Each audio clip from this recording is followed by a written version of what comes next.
नमस्कार दोस्तों, कैसे हैं आप लोग। उम्मीद है आप सभी अच्छे होंगे। बिहार के अंदर चुनाव होने वाला है और चुनाव से ठीक पहले चुनाव आयोग का एक फैसला सियासी बहस के केंद्र में आकर खड़ा हो गया। वोटर वेरिफिकेशन, जिसे एसआईआर स्पेशल इंटेंसिव रिवीजन बताया जा रहा है चुनाव आयोग की तरफ से, उस पर विपक्ष ने सवाल खड़े किए हैं, क्योंकि 11 डॉक्यूमेंट्स, 11 तरह की चीजें बताई गई हैं चुनाव आयोग की तरफ से कि आप ये चीजें ले आते हैं, इनमें से कुछ भी एक ले आते हैं तो फिर आपको हम जो है इस लिस्ट में शामिल कर लेंगे, जो वोट डालने वाली लिस्ट है। लेकिन अगर आप नहीं ला पाते हैं तो आपका नाम इससे हटा दिया जाएगा। हैरानी की बात यह है कि आधार कार्ड भी इसमें शामिल नहीं किया गया, जबकि सरकार ने कितना प्रचारित किया कि आधार कार्ड आपके पास नहीं होगा तो फिर ये तरह की दिक्कतें आपके सामने आ सकती है। लेकिन चुनाव में अगर आप आधार कार्ड को पहचान के तौर पर अगर नहीं दिखा सकते हो तो इस आधार कार्ड का मायने क्या है, इसको बनवाया क्यों गया था, क्या सिर्फ ये दिखावा था, इसको लेकर बात करेंगे। राजीव रंजन जी हमारे साथ मौजूद है। सर, बहुत बहुत स्वागत है हाय, आपका। हाय, नमस्कार। सर, किस तरह से देखा जाए, आधार कार्ड अगर पहचान साबित नहीं कर पा रहा है तो फिर क्यों, मतलब इसकी क्या जरूरत है। आप आंखों की रेटिना लेते हो, बायोमेट्रिक्स लेते हो, ये तमाम चीजें करते हो, बावजूद इसके ये पहचान साबित नहीं कर सकता है आपकी, तो फिर क्यों सरकार ने इसे बनवाया था। ये तो सरकार की कार्य प्रणाली पर ही सवाल खड़े कर रहा है। बहुत ही इंटेलिजेंट, बहुत ही बढ़िया सवाल है हिमांशु जी आपका कि भाई जब रेटिना और थंबनेल तमाम तरीके के बायोमेट्रिक्स आपने लिए हैं तो ऐसा आपका बेसिक डॉक्यूमेंट जिसमें ना केवल आपका रेजिडेंशियल एड्रेस प्रूफ है बल्कि आपके बायोमेट्रिक्स भी हैं, वो होने के बाद भी आप उसको वैलिड नहीं मान रहे हो। तो ये हम्म। क्या सरकार की मजबूरियां हैं कि भाई आपने जो है आधार कार्ड पहले हमसे 10-11 साल में बनवाया सेंट्रल गवर्नमेंट ने, हाँ, और अब आप बोल रहे हो कि ये आधार कार्ड वैलिड नहीं है। तमाम हम्म। तरीके की जितनी भी सब्सिडीज है, हिमांशु जी आपकी जानकारी के लिए मैं बता दूं, दर्शकों की हम्म। जानकारी के लिए बता दूं, जितनी भी इंडिया में सब्सिडीज मिलती है, चाहे वो लाडली बहना योजना हो, चाहे वो आपका बच्चों के लिए स्कॉलरशिप स्कीम्स हो, सब हम्म। में मैंडेटरी है आधार को जो है वो लिंक करना। यहां तक कि हिमांशु जी, यदि आपने अपने पैन कार्ड के साथ में आधार कार्ड को लिंक नहीं किया है तो आपको पेनलाइज करती है, ये गवर्नमेंट पेनल्टी लगाती है आपके ऊपर। हम्म। तो जब इतना राजीव, मैं तो बेसिक भुक्तभोगी हूँ, इस चीज का भुक्तभोगी तो मैं खुद ही हूँ, क्योंकि मैंने भी 1,000 रुपए दिए हैं पैन कार्ड को आधार कार्ड से लिंक करवाने को, क्योंकि मैंने शुरुआत में नहीं करवाया। तो उसको जब कहा गया कि आप नहीं करवाएंगे तो मतलब ये चीजें रुक जाएंगी, तो अब आदमी मजबूरी में करेगा ही। 1,000 रुपए फाइन ले लिया सरकार ने मुझसे, और बिहार के जो वोटर्स हैं उनसे कह रहे हैं कि आप आधार कार्ड जो है आपके पास है तो हम उसको नहीं मानेंगे। ये जो 11 लिस्ट हमने दी है इसमें से कुछ लेकर आइए। देखिए, आपकी जेब में सुराख बना दिया सरकार ने आधार के लिए। और ना जाने हम्म। ऐसे कितने ही लाखों और करोड़ों लोग होंगे हिमांशु जी जैसे, जिनके जिनको पेनलाइज किया गया होगा, पेनल्टी लगाया गया होगा, जेब में उनके बड़े बड़े जो है वो उनसे पैसे लिए गए होंगे पेनल्टी के नाम पे। उन हम्म। लोगों को जिस डॉक्यूमेंट के लिए टॉर्चर किया गया कि ये लिंक नहीं है पैन कार्ड के साथ में, आज आप वही डॉक्यूमेंट को वैध मानने के लिए तैयार नहीं हो। आधार कार्ड के ही ऊपर में वो ट्रिब्यून की एक रिपोर्टर ने स्टोरी किया था जिसको रामनाथ गोयंका अवार्ड मिला था कि ये ओपन सोर्स जो है, ये इसका बैकएंड पे जो भी डाटा है वो फ्रीली अवेलेबल है। उस टाइम में हम्म। आपने उठा के, यही नरेंद्र मोदी सरकार ने उठा के उस जर्नलिस्ट को जेल में डाल दिया था, वो ट्रिब्यून की पत्रकार थी। तो हम्म। आपने उस टाइम में आपने स्टैंड लिया था कि नहीं, आधार कार्ड जैसा ठोस कोई और दूसरा प्रमाण पत्र है ही नहीं।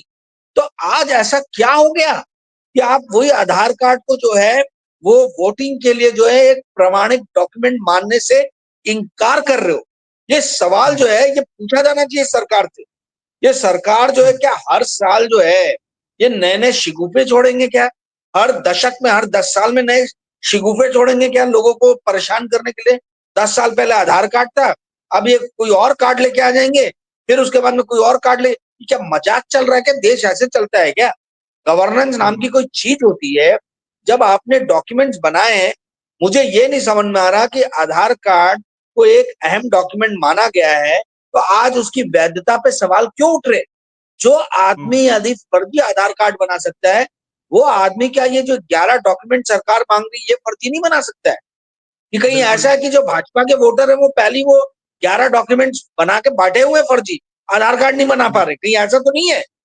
भाई कुछ ना हम्म, कुछ तो होगा जिसके कारण जो है ये सरकार जो है वो आमादा है, वो तुली हुई है कि नहीं हम आधार कार्ड को नहीं मानेंगे, हम आधार कार्ड हम्म। को एक वैध डॉक्यूमेंट नहीं मानेंगे, वैलिड डॉक्यूमेंट नहीं मानेंगे इलेक्शन के लिए। ये लेकिन देखिए इस देश राजीव में जी अगर नहीं सर्कस मानेंगे, चल रहा है। ये कह रहे हैं कि हम वैध नहीं मानेंगे, तो जो सरकार की कार्यप्रणाली पर सरकार ने जो फैसला लिया था इतने सालों पहले, उस पर ही प्रश्न चिन्ह इलेक्शन कमीशन लगा रहे, तो मोदी जी कैसे शांत रह सकते हैं? मतलब मोदी जी को तो आना चाहिए सामने कि आप कैसे नहीं कर रहे हैं, आपको करना चाहिए आधार कार्ड। भारतीय जनता पार्टी के नेताओं को इसमें तो कटघरे में खड़ा करना चाहिए चुनाव आयोग को कि हमने एक फैसला लिया था, हमारी सरकार ने, कि आधार कार्ड बनेगा और इतनी सिक्योरिटी के साथ में बनेगा, सभी का डेटा सुरक्षित रहेगा, और वो डेटा जब ऐसी कोई जरूरत पड़ेगी, जब आपकी आइडेंटिटी हमको पहचाननी होगी, तो हम उसका इस्तेमाल करेंगे। लेकिन यहां तो चुनाव आयोग ही कह रहा है कि भैया हम मानेंगे ही नहीं, केंद्र सरकार ने जो किया सो किया, हम नहीं मानने को तैयार हैं। ये मुझे लग रहा है प्रेसिडेंशियल रूल लगाने के चक्कर में है बिहार में। सेंट्रल गवर्नमेंट बोलती है कि आधार कार्ड मैंडेटरी डॉक्यूमेंट है, इंपॉर्टेंट डॉक्यूमेंट है, वाइटल डॉक्यूमेंट। और इलेक्शन कमीशन दूसरा एक और संवैधानिक संस्था जो है वो बोलता है कि आधार कार्ड को हम मानेंगे नहीं। ये कैसे हो सकता है भाई? एग्जीक्यूटिव ब्रांच की दो अलग अलग उसमें आपस में ये कॉन्फ्लिक्टिंग व्यूज हैं, ये हम्म, कॉन्फ्लिक्टिंग व्यूज है, ये ऐसा कैसे पॉसिबल है कि सरकार हम्म, जिस डॉक्यूमेंट को वैध मान रही है इलेक्शन कमीशन उस डॉक्यूमेंट को वैध नहीं मान रहा है? या तो हम्म, सरकार और इलेक्शन कमीशन जो है ये मिले हुए हैं और मिलके ये हम्म, काम कर रहे हैं, और यदि ये मिले हुए नहीं है तो हो सकता है कि इसी को आधार बना के जो है ये झगड़े को इतना बढ़ा दिया जाए कि नवंबर तक इलेक्शन ही ना हो और प्रेसिडेंशियल रूल लग जाए। कुछ भी संभव है, हम्म, इस सरकार में कुछ भी संभव है। ठीक है, हम्म, क्योंकि इतनी ज्यादा हिम्मत इलेक्शन कमीशन की, जिसको अपॉइंट सरकार कर रही है वो सरकार द्वारा ही प्रमाणित डॉक्यूमेंट को बोल रहा है कि ये this document is not sufficient, ये डॉक्यूमेंट काफी नहीं है इलेक्शन में वोट डालने के लिए। अरे भाई एक डेमोक्रेसी में जो सबसे बड़ा अधिकार शक्ति मिला है प्रजातंत्र में जनता को, वो वोट डालने का ही तो मिला है। आप उससे वो भी छीन लेना चाहते हो? आप हम्म, जनता से जो है वो उसका बेसिक पावर जो है वही उसको आप छीन लोगे, तो आप तो उसको निराधार बना दे रहे हो, आप उसकी हम्म, शक्ति जो है उसको समाप्त कर रहे हो। आप जो जनता को कहा जाता है कि प्रजातंत्र का बेस है, बलवान है, उसको तो आप प्रभावहीन बना रहे हो। हम्म, बलशाली से आप उसकी पूरी तरीके से शक्ति लेके शक्तिहीन कर रहे हो। तो ये हम्म, जो है ये देखिए एग्जीक्यूटिव और गवर्नमेंट का मुझे मतलब ऐसा लग रहा है कि गवर्नमेंट के ही बीच में विरोधाभास है, और इस विरोधाभास पे जल्द से जल्द भारत सरकार के किसी नुमाइंदे को, चाहे कैबिनेट मिनिस्टर हो, चाहे होम मिनिस्टर हो, चाहे प्राइम मिनिस्टर हो, किसी ना किसी को आके स्पष्टीकरण देना जरूरी है, बहुत जरूरी है हम्म। कि आप राजीव जी आधार कार्ड मुझे, को क्यों नहीं मानते। बिल्कुल राजीव जी, जी। मुझे तो उम्मीद नहीं है कि भारतीय जनता पार्टी का कोई नेता निकल कर आएगा और कहेगा कि नहीं आप आधार कार्ड लीजिए। मुझे बिल्कुल भी उम्मीद नहीं है। हो सकता है देश में बहुत सारे लोगों को उम्मीद हो, लेकिन मुझे तो नहीं है। और ऊपर से इलेक्शन कमीशन ने 25 जुलाई तक का डेडलाइन भी दे दिया है, कहते हैं इतने दिन, मतलब 17-18 दिन में कोई कैसे, अगर जिसके पास डॉक्यूमेंट नहीं है, ये सारे जितने 11 की लिस्ट बनाई गई है, वो कहां से जुटाएगा? पहली बात तो सरकारी मशीनरी कैसे काम करती है? वो तो हम कह देंगे कि हम संडे को छुट्टी पे हैं, बाबूजी आए नहीं हैं, सरकारी सिस्टम और बिहार में तो और भी परिस्थितियां किस तरह की हम जानते हैं। सर मैं यह जानना चाहता हूं कि विदेशों में क्या सिस्टम है, मतलब ठीक है, भारत में जिस तरह की प्रक्रिया चल रही है उस पर हम सवाल खड़े कर रहे हैं, विदेशों में क्या सिस्टम है जिसको, मतलब क्या नेशनल कार्ड जैसा कुछ, क्योंकि आधार कार्ड को आपने बनाने की तो कोशिश की, अब उसी पर सवाल खड़ा है। तो हम ये जानना चाहते हैं, मतलब मेरे अंदर ये क्यूरियोसिटी है कि विदेशों में क्या होता है, वहां का सिस्टम क्या देखिए है? विदेश विदेशों में एक ही देश है जिसकी जनसंख्या भारत जितनी है, जिसको एज एन एग्जाम्पल हम इक्वेट कर सकते हैं, वो है चाइना। ठीक है, हम्म, बाकी जितनी भी कंट्रीज हैं इनकी पॉपुलेशन बहुत कम है। अगर भारत हम्म, 140 करोड़ है तो तीसरे हम्म, नंबर पे जो देश आता है उसकी पॉपुलेशन 40 करोड़ के भी नीचे है। ठीक है, तो हम्म, इतना ज्यादा अंतर है, 100 करोड़ से ज्यादा का डिफरेंस है। तो हम्म, विदेशों का एग्जाम्पल जो है वहां हालांकि अभी बैलेट बॉक्स से इलेक्शन होते हैं। ठीक है, हम्म, वहां पे आप एक कोई भी डॉक्यूमेंट लेके जाइए, आप वो यहाँ तक कि आपको जान के आश्चर्य होगा, ब्रिटेन में आप और मैं भी वोट डाल सकते हैं, क्योंकि हम लोग कॉमनवेल्थ सिटीजन है, ठीक है, हम लोग कॉमनवेल्थ सिटीजन है। तो हम लोग अगर ब्रिटेन वहां पे भ्रमण में गए हैं और हमारे पास में डॉक्यूमेंट है इंडिया के रेजिडेंस का, तो हम भी वहां के इलेक्शन में वोट कर सकते हैं। परंतु ये कई कंट्रीज में जो है ये चीज है, जो कॉमनवेल्थ नेशंस पुराने जो रहे हैं, ठीक है, यूएसए में जो है वो आप एक डॉक्यूमेंट लेके जाइए और आप बैलेट बॉक्स पे अपना वोट डाल दीजिए। पर सवाल ये नहीं है कि विदेशों में क्या है, क्योंकि चाइना में तो डेमोक्रेसी है ही नहीं, एक ही कंट्री है जिसको आप कंपेयर कर सकते हो, ठीक है, इंडिया के साथ में, और वहां डेमोक्रेसी नहीं है तो वहां वोट डालने का टंटा ही नहीं है। तो वो मतलब पैटर्न जो ठीक नहीं बैठता। दूसरा ये कि भाई नहीं, वोटिंग मशीन सर मैं ईवीएम है इलेक्शन के और बैलेट बॉक्स है। मैं जी इलेक्शन के पर्पज से नहीं पूछ रहा था, मैं पूछ रहा था कि पहचान के लिए जो पहचान प्रमाण पत्र होता है, जैसे भारत में देखिए तो मतलब एक लंबी लिस्ट है कि आपके पास राशन कार्ड भी है, पैन कार्ड भी है, आधार कार्ड भी है आपके पास, मतलब आपका जो वॉलेट है वो इन डॉक्यूमेंट से भर जाएगा, पैसे रखने की जगह ही नहीं बचेगी। तो एकदम बात सही बोल रहे हैं पहचान आप। क्या होता दुनिया में कोई भी दूसरे देश में इतने सारे डॉक्यूमेंट्स नहीं है कि राशन कार्ड भी हो, आधार कार्ड भी हो, पैन कार्ड भी हो, ना जाने कितने तो कार्ड हैं, ठीक है। है? तो ये इतने कार्ड्स कहीं मतलब वर्ल्ड में कोई दूसरी कंट्री के अंदर में इतने सारे कार्ड्स नहीं रखे जाते हैं, और वोट डालने के लिए इतने अलग अलग कार्ड्स की या सब्सिडी लेने के लिए इतने अलग अलग कार्ड्स की जरूरत नहीं। वहां सब ऑटोमेटेड काम है।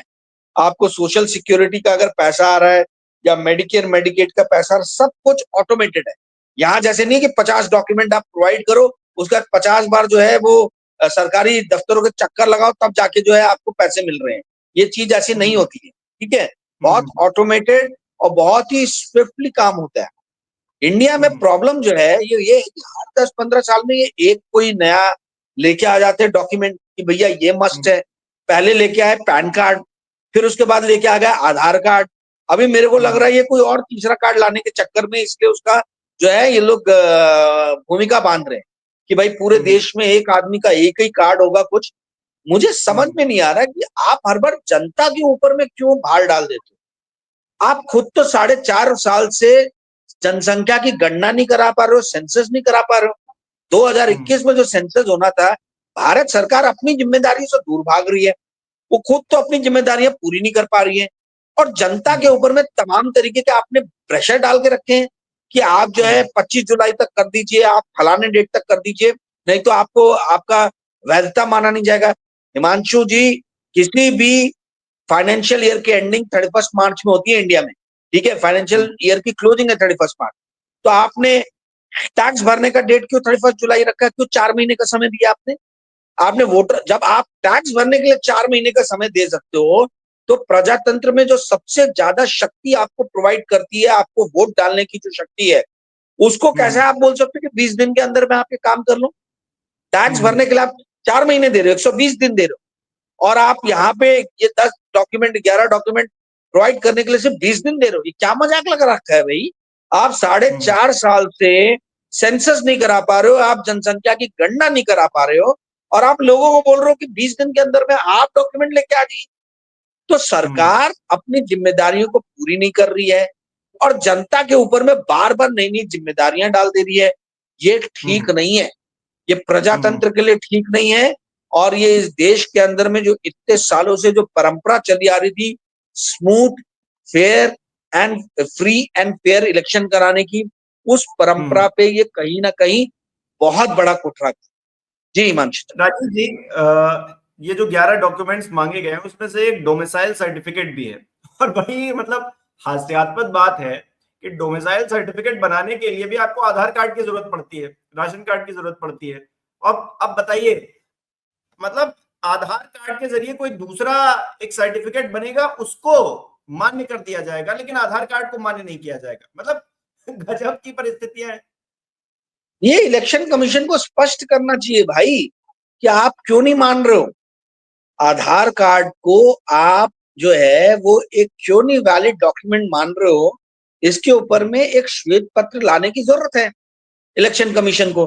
भाई ऐसा थोड़ा ना, ऑटोक्रेसी थोड़ा ना कि आपने जो है एक घोषणा कर दी और सबको फॉलो करना पड़ेगा। आप हमारे नौकर हो, आप ब्यूरोक्रेट हो, आप पब्लिक सर्वेंट हो, मैं पब्लिक हूं, आप सर्वेंट हो। आप मेरे नौकर हो, आप मेरे मालिक बन के मत बैठो कि हम तुमको 20 दिन का समय दे रहे हैं, तुमको ये करना पड़ेगा। ये इस देश की विपक्ष की कमजोरी है, ये इस देश के लोगों की नपुंसकता है कि सरकार आपके सर पे चढ़ के जो है डंडा बरसाती है और बात करती है। विपक्ष, आप हिमांशु जी, आपके साथ में भी और संजय जी के साथ में भी असंख्य डिबेट में मैं ये बोल चुका हूं कि इस देश का विपक्ष जो है वो निर्बल हो चुका है, वो इतना ज्यादा कमजोर हो चुका है कि वो जेन्युइन जो मामले हैं उन पे भी डिबेट, उन पे भी जो है वो सड़क पर उतरने के लिए तैयार नहीं है। वो सिर्फ जो है अपने कंफर्टेबल एसी रूम में बैठ के जो है खाली ट्वीट करने में और टीवी को इंटरव्यू देने में जो है वो उसी में इंटरेस्टेड है। अरे भाई, आप जो है पॉलिटिशियन हो, आप हमारे जैसे पत्रकार नहीं हो आखिर आप रूम के अंदर में कन्फाइन होकर बातें कर रहे हो, फिर तो आप छोड़ दो, फिर हम ही लोग आ जाते थे, हम ही लोग नेता बन जाते हैं। आप नेता हो, आपका काम है सड़कों पे आंदोलन करना, आपका काम है लोगों को मोबिलाइज करना। आप हमारे काम कर रहे हो, आप ले रहे हो प्रेस कॉन्फ्रेंस, आप बना रहे हो वीडियो, आप बना रहे हो रील। अरे ये आपके काम नहीं है, आपके काम है कि आप लोगों को लेकर सड़क पे उतरो, आप जो है आप जाके सरकारी दफ्तरों का जो है घेराव करो। ये प्रजातंत्र ने आपको अलग अलग तरीके की शक्तियां दी हैं। ये मैं कोई ऐसी बात नहीं कर रहा हूं जो एकदम से नई कोई बात है, जो बहुत ज्यादा जो है वो समाज के अंदर में जो है वो विघटन की बात पैदा कर रही हो। मैं आपको वही चीज बता रहा हूं जो आपको इस प्रजातंत्र ने शक्तियां दी है।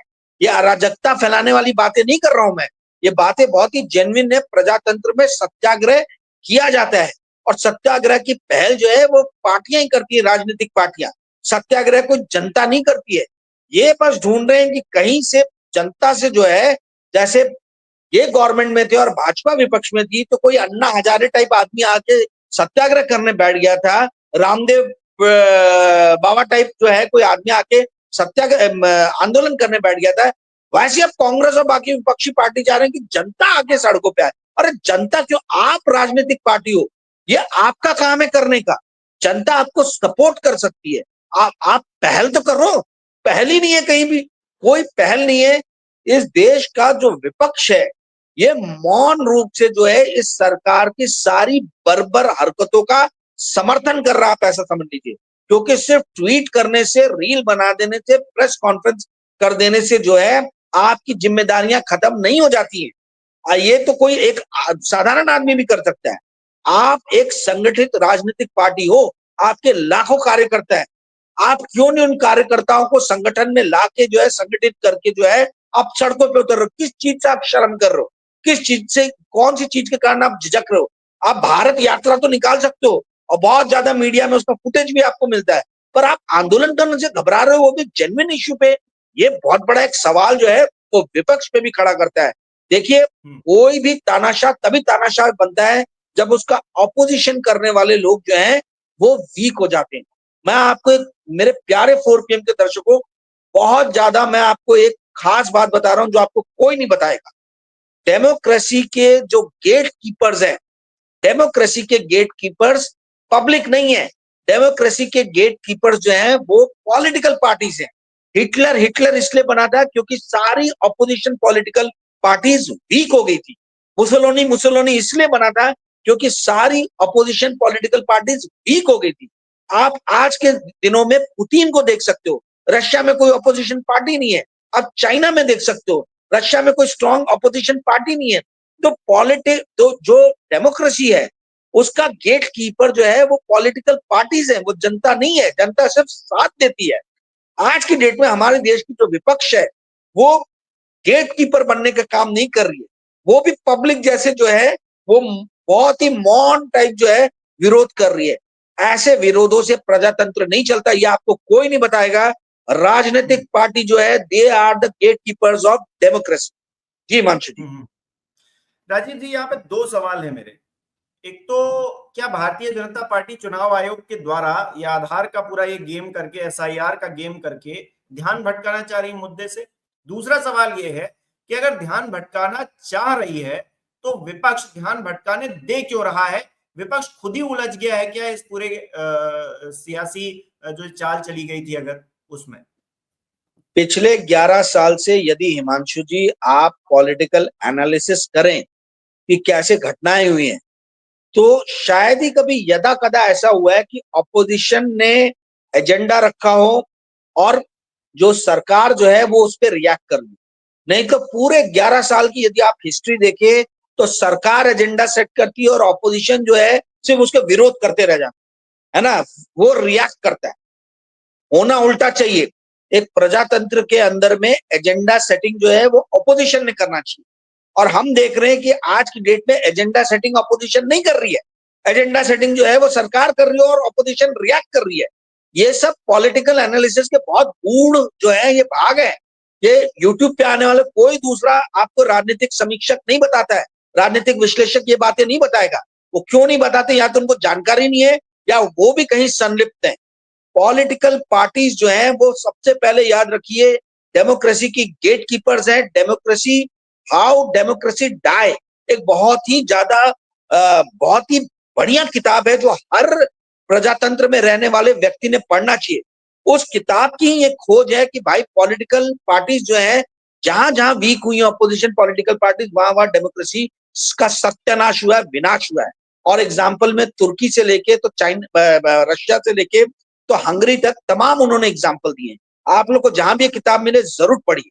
और दूसरा जो मैंने आपको बताया कि डेमोक्रेसी स्ट्रांग तभी रहती है जब ऑपोजिशन जो है वो एजेंडा सेट करता है। आज ये बिहार का भी जो एग्जाम्पल है, यहाँ देखिए सरकार ने या एग्जीक्यूटिव, निर्वाचन आयोग एग्जीक्यूटिव का ही पार्ट है, ठीक है, लेजिस्लेटिव, एग्जीक्यूटिव, जुडिशरी, ये 3 पिलर है। एग्जीक्यूटिव का पार्ट ही जो है वो निर्वाचन आयोग है। एग्जीक्यूटिव ने एजेंडा सेटिंग की है और अपोजिशन पार्टी जो है वो उसके हिसाब से रिएक्ट कर रही है। ये डेमोक्रेसी के लिए कहीं भी अच्छा नहीं है। पर्दे के पीछे बहुत बड़ा कुछ खेल हो रहा है, जिस खेल को अपोजिशन पार्टी समझ नहीं पा रही है। आपका संदेह बिल्कुल सही है हिमांशु। राजीव जी, लग ही रहा है क्योंकि तेजस्वी यादव जब खुद ही कह रहे हैं प्रेस कॉन्फ्रेंस करके कि हमारे सवालों के जवाब नहीं दिए जा रहे हैं, 24 से 48 घंटे हो रहे हैं और हमने सवाल किए, उसका कोई जवाब नहीं मिल रहा है। यानी कि ये दिखाता है कि आपके सवालों में या तो दम नहीं है या फिर आप इतने मजबूत नहीं, आपकी आवाज इतनी मजबूत नहीं है कि वो विवश हो जाए हमारे सवालों के जवाब देने के लिए। अब ऐसी परिस्थितियां चल रही हैं तो क्या होगा बिहार के अंदर, क्योंकि 25 जुलाई बहुत ज्यादा दूर तो है नहीं।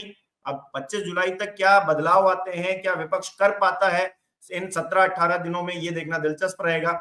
हमारे दर्शक किस तरह से देख रहे हैं इस पूरे विषय को, हमें कमेंट करके बताएं। राजीव जी, आप जुड़े, बहुत बहुत शुक्रिया।